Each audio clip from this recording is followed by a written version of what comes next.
melihat temannya yang mirip dengannya berhasil presentasi, self efficacy meningkat, kalau dia bisa, aku juga bisa, gitu kan. Lalu kasus yang 3, takut melayani, melihat role model pelayan yang suportif dan tidak menghakimi, menambah keyakinan diri untuk mencoba pelayanan baru. Nah, ini adalah kasus-kasus atau situasi yang dilihat, ditiru, dan menimbulkan self efficacy rendah atau tinggi ya. Jadi model itu atau lingkungan itu sangat mempengaruhi seseorang ya. Oke, kita sudah selesai di teori Bapak Bandura, kita masuk ke teori Medan, Kurt Lewin atau disebut field theory. Perilaku adalah fungsi dari orang dan lingkungannya. Jadi perilaku yang terjadi pada diri kita itu fungsi dari lingkungan. Teori Medan, Kurt Lewin, perilaku manusia dipahami melalui medan psikologis yang membentuk pilihan dan tindakan seseorang pada saat itu. Profil singkat, lahir 1890 Prusia Jerman, migrasi pindah ke Amerika pada tahun 1933. Profesi adalah psikolog sosial, pionir dinamika kelompok. Kontribusinya di field theory, change theory, unfreeze, change refreeze, action research. Status Lewin dikenal luas sebagai bapak psikologi sosial modern. Nah, ya, ini sosial modern. Yang tadi sosial. Bapak Bandura. Nah, fokusnya apa sih? Fokusnya memahami dan memprediksi perilaku manusia dengan menganalisis kekuatan, forces di lingkungan psikologis individu pada waktu tertentu, dominan ya, maksudnya lingkungan tersebut. Ya, fokus di situ, di lingkungan dominan. Bu, ntar mama dan bapak itu kira-kira dominan yang mana nih? Ya. Lalu di sekolah pun gitu kan, yang mana dominan itu yang kita perhatikan kan, jadi modeling gitu.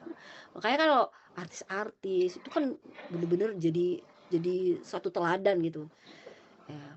Topologi menggunakan konsep geometris dan topologi seperti ruang jarak, vektor, batas untuk memvisualisasikan dinamika psikologis.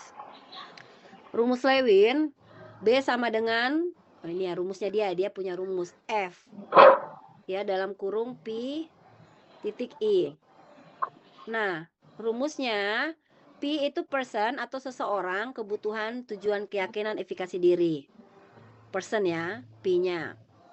I, environment atau lingkungan, orang lain, norma sosial, objektif, hambatan, faktor eksternal. Jadi ini environment itu lingkungan ya, di luar. Baru B, behavior atau perilaku adalah hasil interaksi unik dari spesifik dari keduanya. Jadi person ini dengan environment ini bersatu menjadi perilaku. Jadi ada lingkungan, ada seseorang, lalu lahirlah perilaku. Jadi kalau cuma lingkungan, ya nggak ada orangnya, ya nggak akan ada perilaku di situ. Kalau cuman orangnya, kalau nggak ada lingkungan yang mempengaruhi, ya nggak ada orang lain, nggak ada norma sosial, nggak ada yang dia objek yang dia tiru, ya nggak ada perilaku yang keluar. Nih kata Bapak Kurt Lewin ya, Bapak Lewin mengatakan seperti itu. Ini ada rumusnya. Oke, lanjut. Inti teori Medan menyatakan bahwa perilaku behavior adalah fungsi dari individu dan lingkungan. Artinya tindakan seorang muncul dari interaksi kondisi internal, motivasi, kebutuhan, persepsi, dan medan lingkungan saat itu. Jadi yang Bapak Ibu lakukan, perilaku sekarang itu ya Bapak Ibu lakukan karena ada pengaruh dari lingkungan. Jadi kita nggak bisa berdiri sendiri dari yang kita baca, dari kita tonton, dari kita lihat lingkungan, ya itu melahirkan perilaku kita gitu. Jadi kalau lingkungan kita baik, kita jadi baik nggak? Ya baik. Kalau tidak, ya tidak. Karena kan dia lahir jadi perilaku. Jadi bagaimana anak-anak supaya bertumbuh di dalam lingkungan yang baik? Ya kita juga bisa menjaga rumah kita menjadi lingkungan yang baik, tapi di sekolah kan kita nggak tahu. Tapi kita punya dasar, makanya ada dasar di rumah yang kuat, prinsip yang kuat. Ya, kalau semua terpenuhi ya, kasih sayangnya terpenuhi, ya fisiologisnya terpenuhi, anak-anak ya nggak mau yang lain lagi, udah kenyang dia, ngapain cari kasih sayang di tempat lain, orang di rumah juga full, ngapain mengambil milik orang lain, orang di rumah juga tercukupi. Makanya menurut hierarki Maslow ya segala sesuatu harus terpenuhi, kalau nggak terpenuhi ya gitu. sebenarnya dia sudah harus memiliki hal ini, tidak bisa dipenuhi, tidak bisa dimiliki, ya mempengaruhi perilaku dia, akhirnya dicari tempat lain ya, di model-model yang salah gitu. Gitu ya. Sangat sangat luar biasa ya teori-teori ini Bapak Ibu. Tapi nggak apa-apa Bapak Ibu kalau belum terlalu ngerti, lama-lama ngerti kok. Saya juga pertama masuk psikologi nggak langsung ngerti, apalah ini.